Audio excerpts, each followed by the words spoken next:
Let's take a minute to talk about innovation. That word is thrown around so much. I don't know about you, but I've become desensitized to the word. Everybody and their mama is saying we're innovative. We have to innovate. We are the pinnacle of innovation. And I'm sorry, but I challenge the pro quo on that. Because innovation in the modern era as of now, whether we're talking about marketing, RevOps, sales, technology, is like subjective.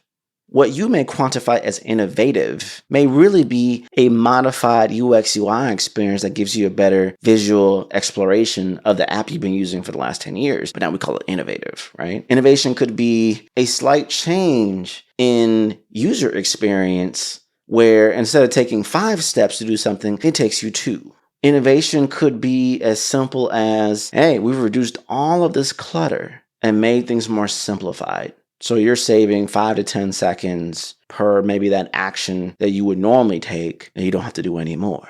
Again, innovation is the eye of the beholder, but here's the thing. If you don't innovate, you become obsolete. And many times those who can't, but also don't want to fall into oblivion, simply choose to copy.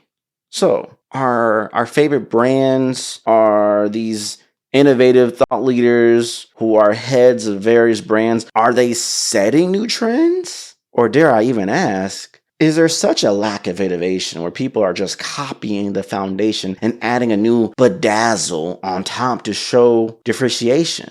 Perfect example. Everything is now either incorporating some type of AI component, or brands and businesses are building their own native model of AI exploration, experience, usability to interject within whatever their flagship offering is, in the hopes that with AI integrated and their brand on top, it's really going to matter to get you to stay or buy more. Everyone's doing it. But if we went through the details, you may discover and find that a lot of brands aren't adding anything new or extravagant to what they're doing. They're simply adding AI to it and saying, look, we're being innovative. Which causes me to ask the question, is the perception of innovation being personified as a standard move, air quotes, more than the actual act of innovation itself? I don't know. Let's sit with that question. Maybe we'll come to an answer by the end of this episode. I don't know, but I digress.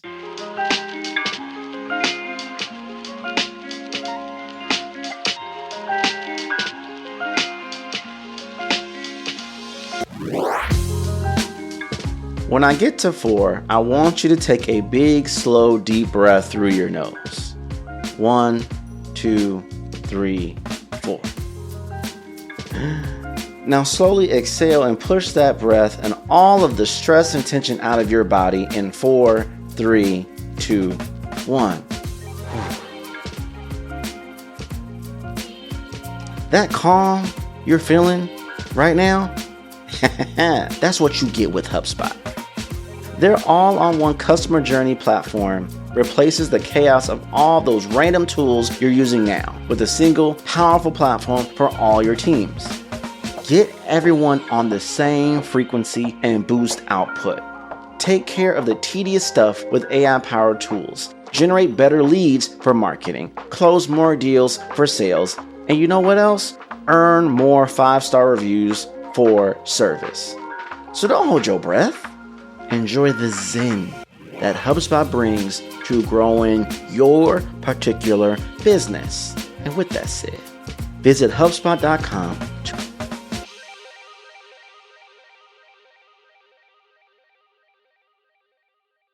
I think imitation is the absence of new innovation, and therefore settling for being a copycat in the hopes that maybe your brand resonance can add enough value to it to matter in the eyes of consumers. Which again, if I echo back what I just said, how many brands have added to their flagship product or service or launched a new MVP with some mentioning a component of AI into it? Definitely a smart move. Give the people what they want. It's definitely what's in demand. But how many who do are actually adding real value versus, wait for it, adding cosmetically in-demand verbiage to what they have? I like to use this as an example. Adding a word to a book and then promoting that book with the word on the cover versus adding a whole new chapter based on that word to a book that connects to everything else formerly in the book with the word on the cover are two different things. And with that same analogy in mind, there are many brands. And again, if the shoe fits, the shoe fits. But there are many brands who are literally using ChatGPT or Copilot or Gemini or a plethora of other AI-enabled tools on their tech stack, and then taking that and putting in the forefront of their marketing and saying, we are now enabling AI within the confines of what we're offering. But in actuality, it's basic cosmetics and basic tools that you and I, as consumers, can simply use ourselves. I wouldn't dare say because I'm using ChatGPT, my business is now on the forefront of AI innovation. I'm using a tool that incorporates some type of AI. And mind you, I've said this before. If you were using Microsoft back in the day, remember Clippy? The clip thing that'll pop up and tell you things, whatever. There was a component of AI in it. If you're using Grammarly, there's a component of AI in it. You have generative and you have pragmatic AI. You have all these other subsets of AI. AI is a wide umbrella. And so for us to say and get credit for using Grammarly to then say my business is now forward thinking, integrating AI, that's a far stretch. Yet many brands who incorporate AI in a small little page are personifying that AI word on the cover book to sell more copies. But if you dig deeper, there's not much there. Now again, I'm not trying to sound like a conspiracy theorist. That's not why you're here, and that's not why I'm here. I am trying to express thought for your consideration. And I think if we squint our eyes a little, we may spot the difference between those adding innovation as a sticker on the front and those who are integrating real innovation within the very foundation of what they are doing and offering. And with that, my listeners, I present my case, but I digress. What's up, digital world? You're listening to the iDigress audio experience with Troy Sandidge. Social media, marketing, storytelling, business, culture, and more. Coming to you in 3, 2, 1. HubSpot recently launched their State of Marketing report. And in it, I did a deep dive in really exploring all the different insights and data points that they shared for those in business and in marketing about that would find this very valuable. And one thing that screams to me in this very competitive market, they express how efficiency paves the way for innovation. And I think in many cases, we are all trying to find better ways to be efficient in how we assess our audience, how do we communicate to that audience, how do we nurture to that audience, how do we market to that audience, how do we sell to that audience to drive a trigger, to have an action, a conversation that converts into a sale that we can then rinse and repeat for a sustainable new model to a very specific niche audience. And then we can project over that duration of time and energy and effort with enough data points what we will make in a month, what we will make in a quarter, what we will make in a year, and then how do we scale that to rinse and repeat across many industries and sectors, maybe add more additional call to action pieces, multi-selling, ABM, all of those things. Now that sounds beautiful. That sounds great in theory. And I think the way I just articulated that, I think most of us can understand that. But let's go more molecular in this thought. Ultimately, we were age of information. And the age of information has now shifted to the age of intelligence, which I thought was very interesting in what HubSpot's State of Marketing report. Again, if you want to know, the link is in the show notes. Please click on the link. Let me get my credit. And you can download this for free. And we can actually engage with this together in real time. So you can actually read through the report while listening to the iDigress podcast experience. And we can talk about these things. And if there's more things you want me to explore and expand on the report, tag me at FindTroy on X/Twitter or on Instagram or LinkedIn. I'm all about LinkedIn these days. Feel free to reach out. But I thought it was very interesting because I've used this example so many times before, where we're at a plateau where marketers, business professionals, executive leaders, startup founders, VCs even, created this roadmap for how they're navigating things. And we've hit a threshold now where the roadmap is irrelevant, is obsolete. We have to now embrace the GPS model, which means adjusting on the fly to what we are given. We still know where our destination is, but our time to arrival, what route we have to take, what mannerisms we need to pursue to get there is different. The roadmap model doesn't provide all of that information. It's a set way. If you get off course, you have to work your butt off to get back to the exact course. And navigate, it's the same thing as if, like, for those who remember back in the day, you had MapQuest. You had to print it out. You had to follow those directions to a T. With GPS, it doesn't matter what happens. You're just recalibrating to account for distance, time, obstacles, and path to get to your destination. And so if we're shifting from the age of information to the age of intelligence, one thing to be fully articulated in this moment is twofold. One, we are shifting from third-party data. We're living in a cookieless world now, which basically means we just can't take people's information, which, hallelujah, that's all we want, right? We want privacy, we want protection for our data. But without that, and times past, which you would get individualized ads, very custom, and that'd be actually a good experience for most people. Now we're shifting to the point where now it's first-party data, where you have to submit information to who you want the brands to have. And as much as information as you've given, that's what you're agreeing to, and that's it. You're not being able to pull my information just by just existing online. I have to willingly give it to you and then double confirm, co-sign that, yes, I do want you to have it, and I do want to experience your solicitation, your marketing inquiries, your newsletters, whatever the case might be, because I value what you offer or have an allegiance to your product or service. So now that requires us to be more intelligent in how we explore this. It's not to capture information. We got to catch them all like Pokemon. Now we have to earn. We have to earn your data. We got to earn it. And the flip side of that is that the audiences now are smarter. Since COVID, it's been a pendulum shift. We can spot an ad a mile away. We know when we're being pressured into a sale, even more so now than we've done in previous years, collectively on a wide scale. It has nothing to do with educational levels. It has nothing to do with socioeconomic status. We are just smarter humans who can call out things and spot things in ways that maybe we couldn't collectively do before, as well as we are now, which causes you as people who are in marketing or enabling marketing or paying for marketing or hiring for marketing and sales and branding and content marketing, all those subsets of things that go together to make this work. You have to be more intelligent in your intentionalism to then pursue how do we get more efficient. And I always like to say that no matter what the technology is, no matter what the platform of the day is, it's all about people currency. When you have the trust of the people and the understanding of the people and the language of the people, you can always win over the people.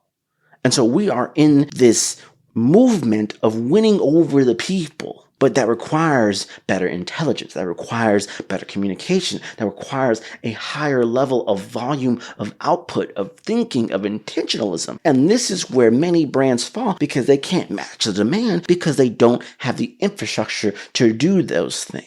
And this is where, wait for it, true innovation happens.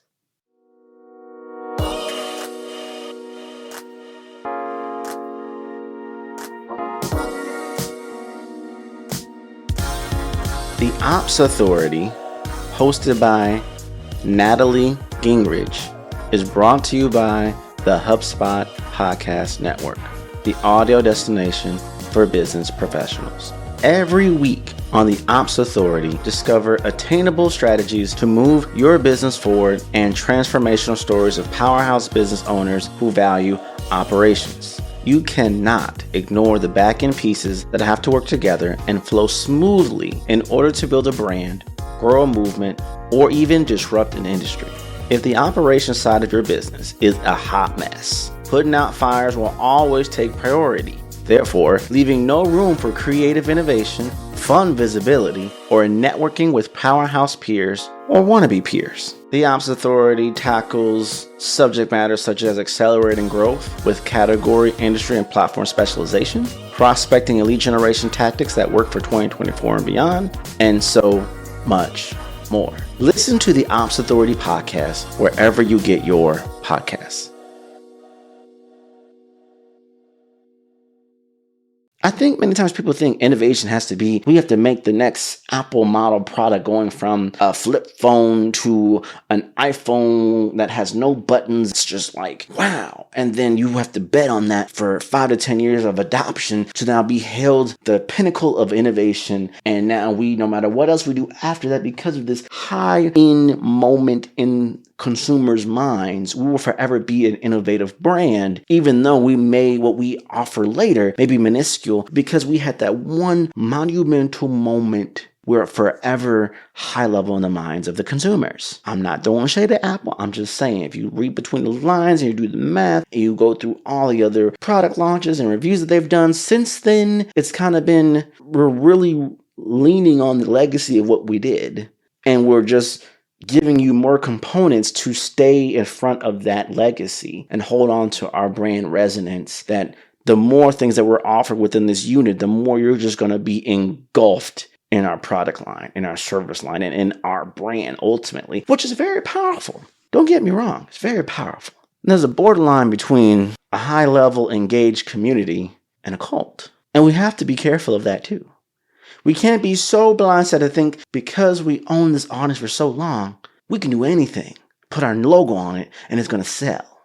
Because of the same instances, how many previous brands have we seen have reached the mountaintops and got complacent and fell off the bandwagon because they weren't continuously, perpetually innovative.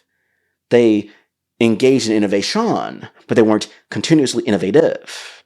And that's where we have to be mindful and cognizant. One, as we're shifting from third-party data to first-party data, which really requires us to have, whether using a pipeline or a funnel, or as y'all know, a pathway, as I like to call it. How are you nurturing and earning that trust and building awareness and driving attention and creating conversation and driving curiosity down the funnel, down the pipeline, down the pathway to get to inquiry, to get to conversation, to get to booked meeting, to booked event, to pay for a trial run, to I'm locking in a 3-year deal. I'm locking in a year deal. I'm paying for this product outright. I'm going to tell someone else about it to drive more people to do it again.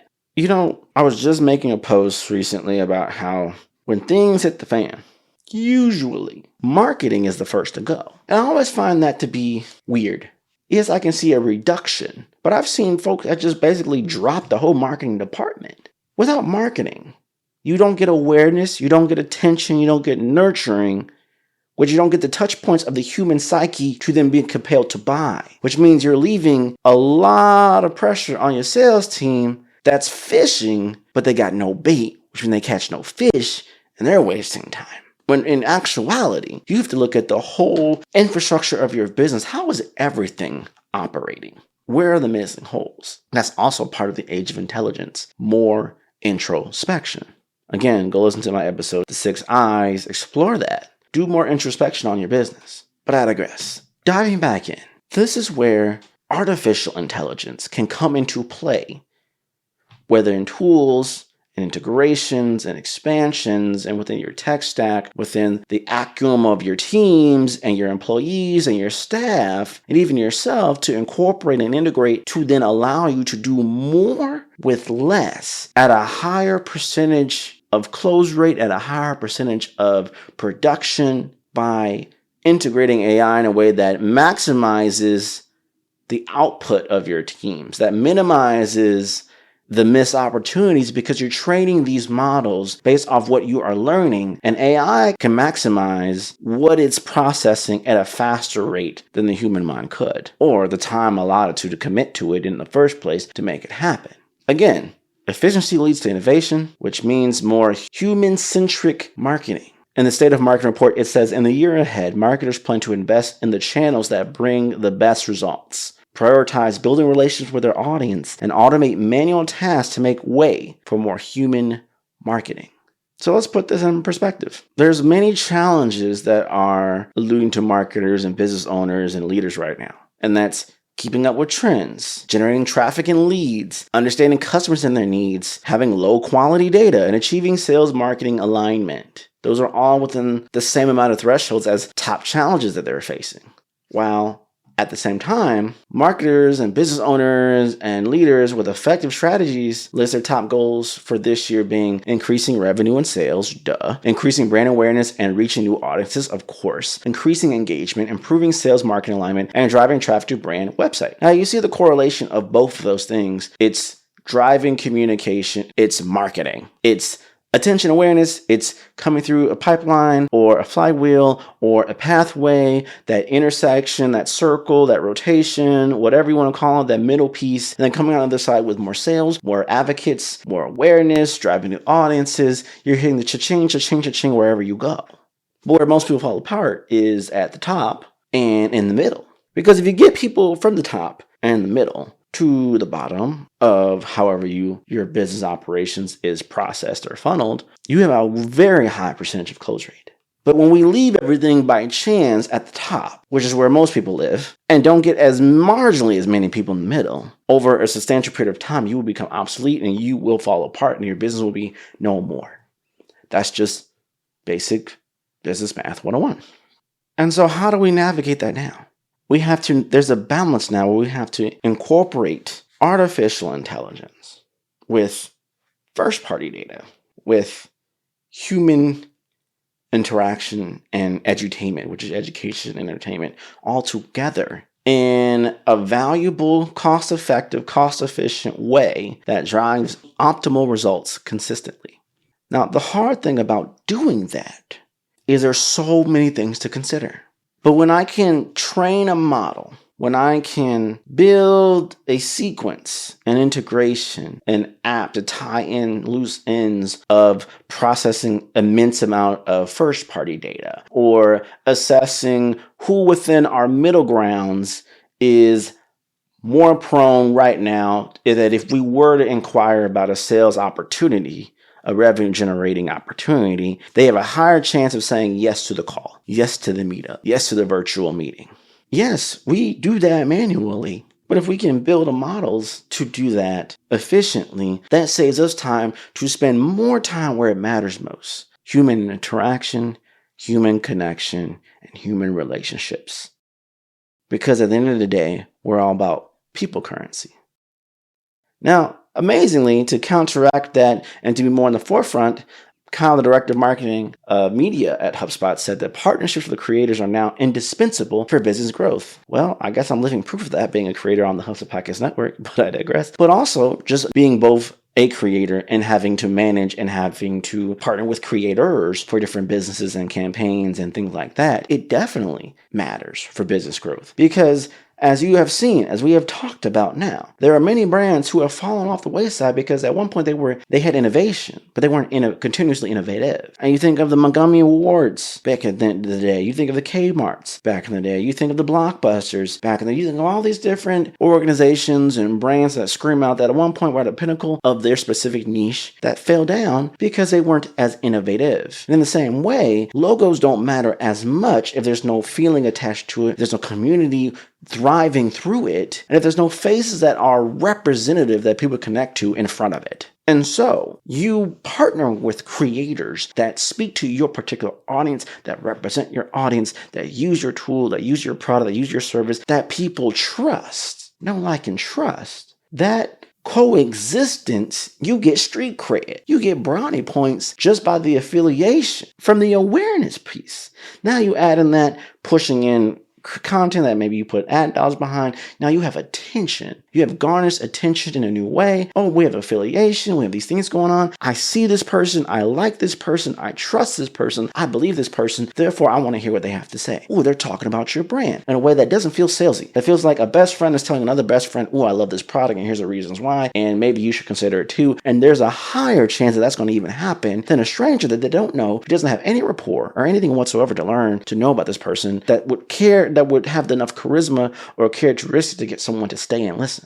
So, are you tapping into that? Now, again, the gray area here is where there's plenty of influencer marketing campaigns that enabled and used maybe creators that had a stout amount of followers but didn't drive any conversions. And then I always say, well, how was the creative created? What was the initial plan?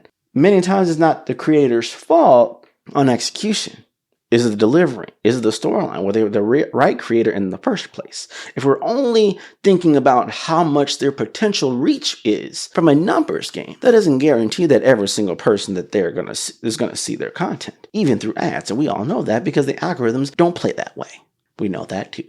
So we have to know the distribution, the medium, the type of creator, the audience, and is our KPIs, is our OKRs aligned reasonably for good projected growth opportunities? What are we looking to garnish from this campaign? If I'm using this campaign for an awareness play that goes a little bit further down the pipeline for a conversion of a downloadable or a community enablement or whatever, we can't expect that then to be retooled to drive 10% more in sales over a quarter the next quarter. That's not what the intentions of that campaign was in the first place. Please don't discredit it now because you didn't see $, $. I like to think of it as, hey, before we had like maybe 5% engaged and able to even have the conversation. Now with this campaign, we just flooded a whole new people, which now that went from 5% to 25%. Well, could your sales team work with that? Could your marketing team work with that from a nurturing perspective to then garnish that because now you just filled up the whale mold with engaged people? We have this lake here that's full now of new fish. So the higher chance that they'll take the bait and we'll get the opportunities versus, well, I don't know. We're going to do what we got. You have to have this in the right perspective because even if you have more fish in that lake, it's still up to the marketing team to have the right bait, still up to the sales team to fish and do their job to get catch. So if you have more fish in there, but you're not able to catch anything, is it really the person's fault that brought more fish to the lake? Or is it your ops?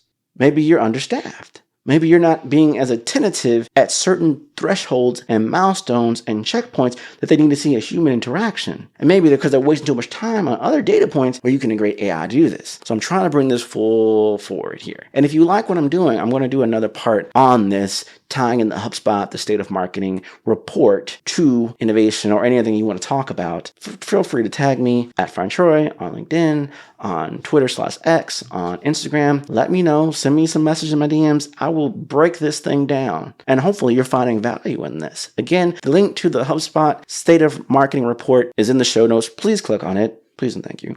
But to bring this on to a close, just from what we've talked about and breaking this down, as you can see, how we use and integrate AI matters.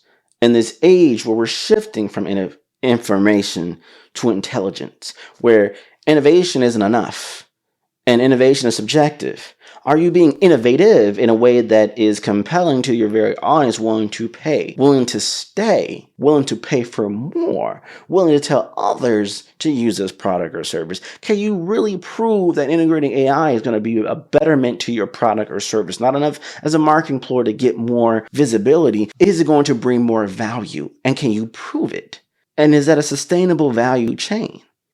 The reality and the truth of all of this is that we have to know what innovative means to the ideal people we're trying to sell to, the ideal people we're trying to market to, the ideal people we're trying to become community advocates for our brand. And a lot of that's going to be in part of enabling that through human experiences and spending more time in the human interactions and doubling down on using AI to help with the mundane areas that we don't need to spend as much more focus in because it's not as relevant as it is today because the demand sets the new tone. And when the demand sets the new tone, we have to either rise to the occasion or fall apart into oblivion. And I beg to think, if you are someone who wants their business to thrive and not just survive or meet its demise, you are going to move this path forward. Now, here's the thing. You may not know everything about artificial intelligence or how do we shift from third-party data to first-party data, but guess what? I can help. We can explore this together. If you have any guests or suggestions of people that you want for a new masterclass to dive in deep, maybe GA4, or how do we integrate AI chatbots into what we're trying to navigate, or any such thing, let me know. Yes, I'm still keeping it raw, real, and collective as an iDigress from when I started. But as we grow and evolve, the demand is saying, hey, Troy, we really liked and rock with those master classes. I'm liking what you're doing. Let's see if we can do more. But also, as we grow and evolve, there's more things you need to learn that we need to learn together. And I think as I'm spitting game on this mic from my discoveries and understanding, you should be able to have a two-way conversation to expand on, hey, Troy, I love this. Can we dive more into deep in this? What about these questions or other thing of the sort? Another thing I want to drop, if you've gotten this far in the recording, is that your homeboy is working on something very special. And I think is going to add more layers to this podcast experience, but also create pathways for more value to be given for those who may not feel like dealing with and engaging with an audio experience. They may want to deal with and engage with a newsletter one. So if you're interested and being part of that launch when it happens, I'm going to ask you to DM me at FindTroy on Twitter/X and say newsletter, or you can send me a DM or message on my LinkedIn and say newsletter, or whenever I'm posting on LinkedIn, comment, hey Troy, I want to be subscribed to your newsletter, and I will share with you the link to then be the first group of people to be tied into my newsletter. Now, for those who may not know, I've done a lot of email marketing for others, but I've never done it for myself. And I've studied a lot of newsletters, and I want to have a different, unique experience. As y'all know, I like to do things differently in my own way, even against the grain. I think that's my strength. I think that's why y'all here. I think that's why y'all rock with me up to this point. And I think we're going to carry that energy into a newsletter experience. So if you down, go click on my show note link to actually experience the State of Marketing report that HubSpot has generously created, with a ton of interviews and stuff to get valuable data from. And then do what I've asked you to do, that step forward. Then one, I know you're then a listener. And two, I know you're interested in another medium of the value you're getting from the iDigress is going to be retooled and remarketed in a way different way for a newsletter. We're talking about tools, reviews, and deeper dives into inquiries on what we're seeing in the marketplace for business and tech and SaaS and nonprofits and the creator economy and all these types of things that I have interest in, that I find that a lot of people who listen to the podcast also have interest in. So if that's you and you're down, reach out. Let's have a conversation. Let's do some chatting and let's grow together. Part 2 will be on its way soon. Thank you for listening. Don't forget to subscribe. Don't forget to leave me a review. That matters as I'm trying to grow and evolve the podcast in a new direction. More reviews gives me in the eyeballs of more people, which helps me out in a lot of different ways. And hey, I still have slots open for sponsorships. If you're open to that, let me know. Until next time, be well, get well, and continue to grow. And that's a wrap. We hope you enjoyed this episode of iDigress. What was your takeaway? Care to share your thoughts and tag Troy on social media? You can find him on all platforms at Find Troy. Don't forget to like, subscribe, and leave a review or comment for this episode from wherever you're listening. Looking for a marketing strategist to build the structure, strategies, and systems you need to get the success you want and the ROI you desire in your business? Book a discovery call to talk with Troy at findtroy.com. And as Troy's philosophy goes, imagination is the engine, content is the fuel, social media is the highway, marketing is the roadmap, sales is the destination, culture is the GPS. Thanks for listening.